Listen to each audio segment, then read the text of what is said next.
눈이 소복이 쌓인 겨울 어느 날이었습니다. 서울 외곽의 아파트 단지는 조용했지만 마트 안은 분주했습니다. 감자 한 봉지에 2,000원을 넘고 당근도 평소보다 갑절 이상 올랐습니다. 하지만 나는 마트 대신 베란다로 향했습니다. 창가 구석에 놓인 스티로폼 상자를 조심스럽게 열었습니다. 그 안에는 방금 수확한 듯한 단단한 무와 당근이 그대로였습니다.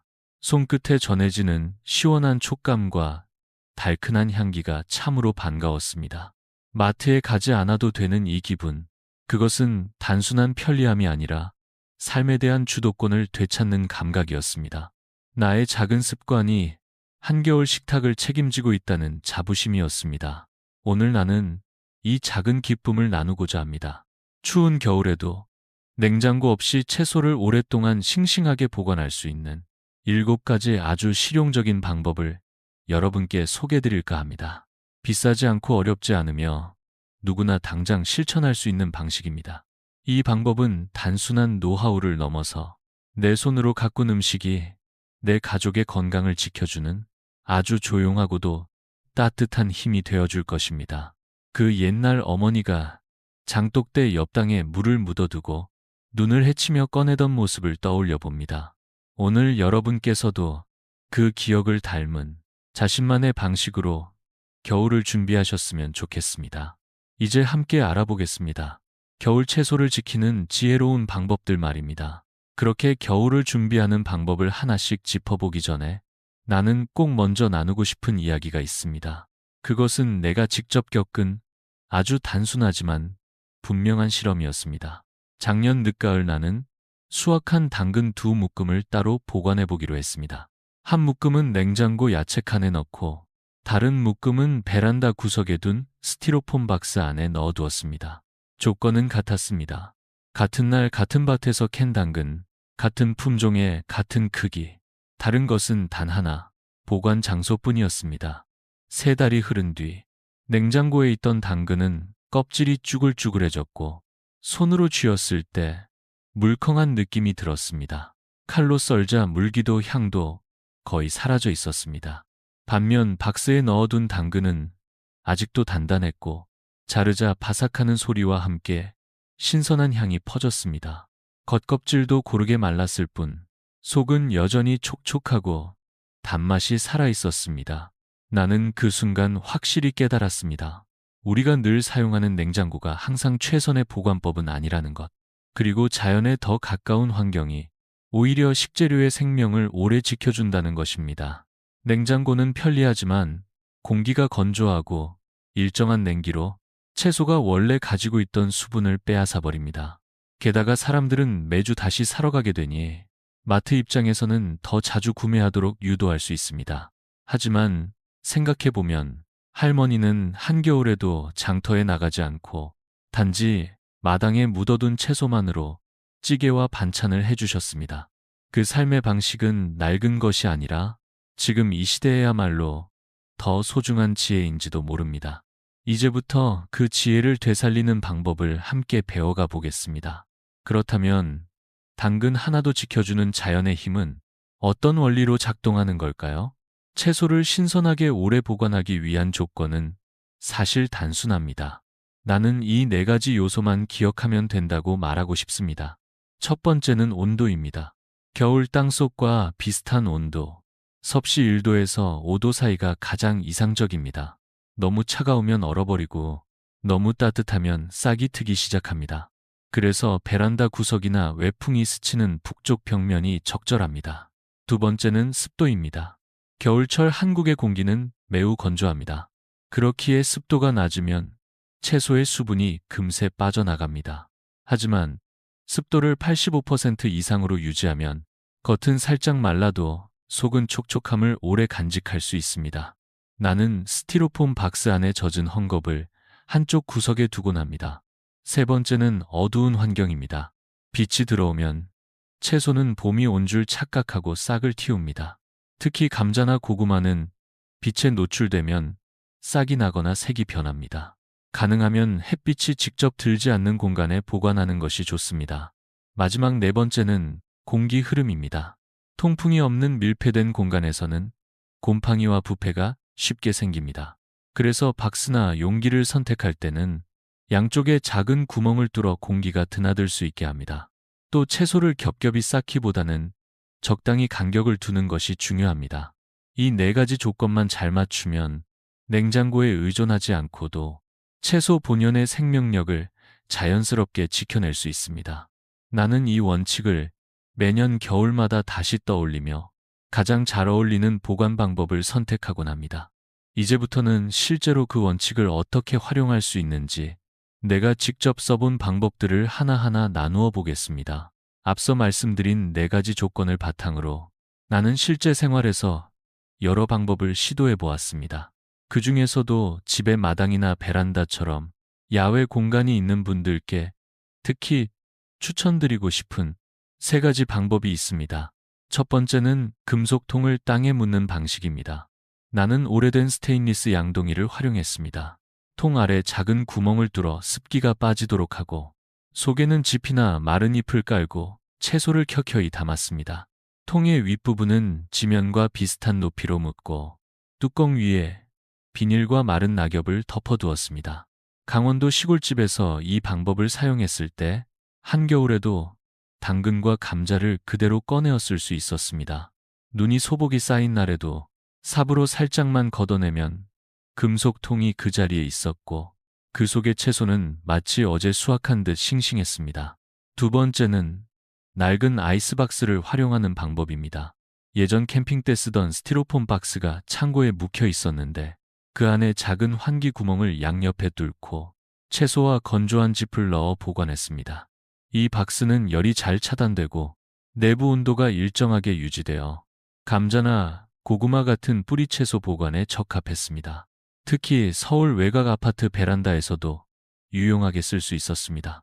세 번째는 마루 밑이나 처마 아래 공간을 활용하는 방법입니다.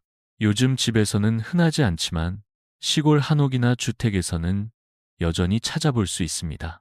햇빛이 잘 들지 않고 바람이 드나드는 이 공간은 자연 냉장고 역할을 합니다. 나는 여기 나무 선반을 설치하고 바구니에 채소를 담아 보관했습니다.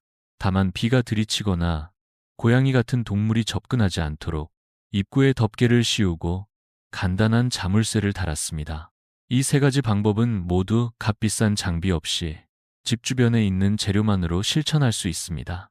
겨울을 준비하는 데 있어 가장 중요한 것은 크고 화려한 도구가 아니라 지속 가능한 지혜와 작은 정성이라는 것을 나는 이 과정을 통해 다시 느끼게 되었습니다. 다음으로는 마당이 없는 아파트나 도시주택에 사시는 분들을 위한 실내 보관 방법을 소개해 드리겠습니다. 마당이나 처마 아래 공간이 없는 분들도 걱정하실 필요는 없습니다. 요즘처럼 도시의 아파트나 연립주택에 사는 분들도 충분히 실내에서 채소를 오랫동안 신선하게 보관할 수 있습니다. 나는 서울 근교의 작은 아파트에서 이 방법들을 직접 사용하며 겨울을 났습니다. 첫 번째는 스티로폼 상자를 활용한 단열 보관함입니다. 가장 손쉽고 효과적인 방법으로 내가 개인적으로 가장 즐겨 쓰는 방식이기도 합니다. 시장에서 파는 큰 스티로폼 박스 하나와 집에 남는 철망이나 망사를 활용하면 준비 끝입니다. 내부의 단열 효과를 높이기 위해 벽면과 바닥을 두 겹으로 덧대고 상단 양쪽에 바람이 드나들 수 있는 작은 구멍을 내면 좋습니다. 그 위에 망사를 덮어 벌레나 먼지가 들어오지 않도록 막습니다. 이 상자는 베란다나 후문 옆 그늘진 곳에 두면 이상적입니다. 실제로 나는 이 상자를 보고 이웃이 어디 전문업체에 의뢰했냐고 물어본 적도 있습니다.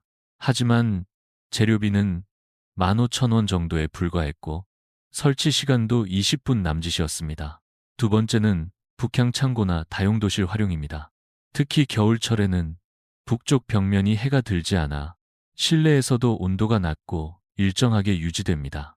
나는 부엌 한쪽 벽장 안쪽에 통풍이 잘 되도록 작은 틈을 만들고 바구니에 당근과 물을 나누어 담아 보관했습니다. 단, 이 공간이 온돌로 따뜻해지는 위치는 피하는 것이 좋습니다. 바닥과 벽 사이에 단열판을 깔고 채소 사이사이에 마른 헝겊이나 신문지를 넣으면 습도 조절에도 도움이 됩니다. 세 번째는 화분이나 흙을 담은 대야를 활용하는 방식입니다. 아파트 베란다에서도 충분히 가능한 방법입니다. 큰 화분이나 대야 안에 마른 낙엽과 흙을 층층이 깔고 그 사이에 감자나 고구마를 넣습니다. 위에는 헝겊이나 한지 등을 덮고 겉면은 천으로 감싸서 햇빛과 바람을 막습니다. 이 방식은 땅을 파지 않아도 되기 때문에 무릎이 불편한 어르신들도 부담 없이 시도할 수 있습니다. 네 번째는 싱크대 아래 공간이나 냉장고 옆 벽면 공간을 활용하는 방법입니다. 이곳은 외풍이 닿기 때문에 실내에서도 온도가 낮습니다. 단, 수분이 생기지 않도록 항상 바닥 상태를 점검해야 합니다. 채소는 비닐봉지 대신 바람이 잘 통하는 면 보자기에 담고 서로 닿지 않게 종류별로 구분해 두는 것이 좋습니다. 나는 이 방식을 활용해 한겨울에도 양파와 마늘을 신선하게 보관할 수 있었습니다. 이 네 가지 방법은 모두 집안에서 손쉽게 실천할 수 있으며 추운 날씨에도 채소를 오래도록 안전하게 지켜주는 방법입니다. 무엇보다도 중요한 것은 매주 마트에 가지 않아도 된다는 그 마음의 여유와 내 손으로 지켜낸 식재료를 식탁에 올릴 수 있다는 뿌듯함입니다. 이제 보관법만큼이나 중요한 보관 중 발생할 수 있는 문제들과 그 해결책에 대해 나누어 보겠습니다. 앞서 소개한 다양한 보관법을 실천하다 보면 누구나 한 번쯤은 작지만 중요한 문제를 마주하게 됩니다. 나 역시 처음 시작했을 때는 실수도 하고 아쉬움도 많았습니다. 하지만 그런 경험을 통해 배운 것들이 지금의 방법을 만들어 주었습니다. 첫 번째로 많이 받는 질문은 채소가 썩거나 곰팡이가 피는 경우입니다. 이유는 대부분 통풍이 부족하거나 습기가 지나치게 많은 경우입니다. 스티로폼 박스나 보관함에 작은 구멍을 몇 개 더 만들어주거나 내부에 마른 신문지나 짚을 함께 넣으면 습도 조절에 도움이 됩니다. 또 한 가지 중요한 점은 상한 채소를 발견했을 때 바로 꺼내어버리는 것입니다. 나는 초기에 고구마 한 상자를 제대로 점검하지 않아 30kg 넘는 양을 모두 버려야 했던 아픈 기억이 있습니다.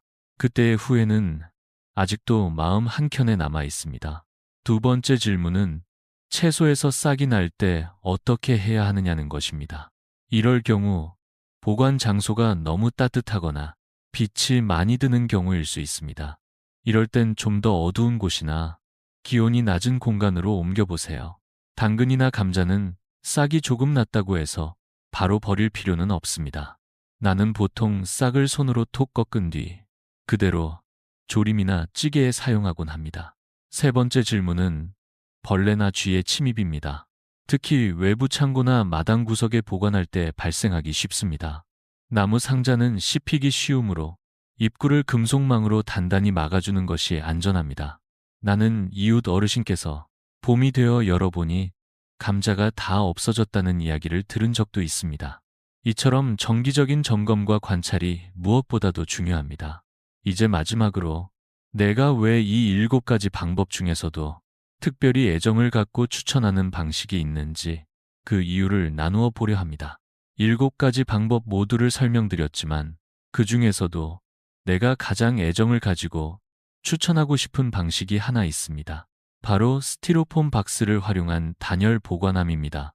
비용도 적게 들고 준비도 간편하지만 효과는 놀라울 정도로 안정적이었습니다. 나는 이 방법 덕분에 한겨울에도 베란다 한켠에서 싱싱한 당근과 물을 꺼내 쓸 수 있었습니다. 특히 손자나 반려동물과 함께 사는 가정이라면 집안에서 안전하게 설치할 수 있는 이 방법이 더욱 적합합니다. 열쇠나 고정장치도 쉽게 추가할 수 있어 아이들이나 동물이 실수로 열어보는 일도 막을 수 있습니다. 무엇보다도 이 보관함을 만들고 나면 다음 해 겨울에도 또 사용할 수 있어 매년 조금씩 더 익숙해지고 보관의 효율도 높아집니다.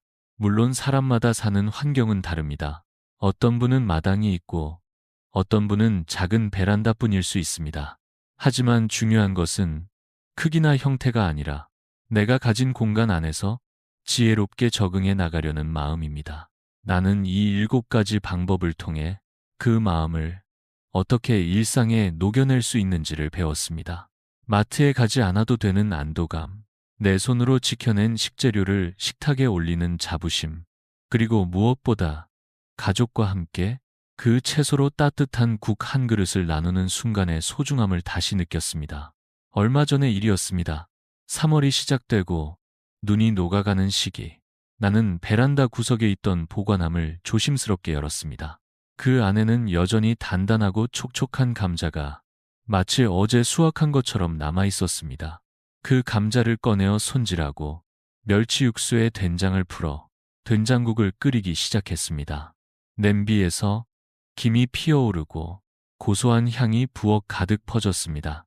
식탁에 앉은 손자도 한 숟갈 먹고는 눈을 동그랗게 뜨며 직접 키운 거예요? 하고 물었습니다. 나는 웃으며 고개를 끄덕였습니다. 그렇단다. 우리 집 베란다에서 겨울 내내 잘 쉬고 있었지. 그 한 그릇의 국에는 시장에서 산 물건이 담을 수 없는 시간이 담겨 있었습니다. 그건 단순히 먹는 음식이 아니라 스스로의 삶을 지키려는 노력의 결과였고, 내가 내 삶의 주인이 되어간다는 조용한 증거였습니다. 이 영상을 통해 작은 실천이 얼마나 큰 자립으로 이어지는지를 함께 나눌 수 있었다면 그것만으로도 나는 기쁠 것입니다. 혹시 이 7가지 방법 중에서 여러분이 가장 먼저 시도해보고 싶은 것이 있다면 댓글로 남겨주세요. 또한 집안에 전해 내려오는 보관 지혜가 있다면 기꺼이 나눠주시면 감사하겠습니다. 이 채널은 매주 한 번 텃밭과 식재료 보관에 대한 경험과 이야기를 나누고 있습니다. 좋아요와 구독은 다른 분들에게도 이 따뜻한 지혜가 전해지도록 도와주는 큰 힘이 됩니다. 오늘도 여러분의 부엌과 식탁에 소소한 자립과 조용한 행복이 함께하기를 바랍니다. 다음 영상에서 다시 인사드리겠습니다. 감사합니다.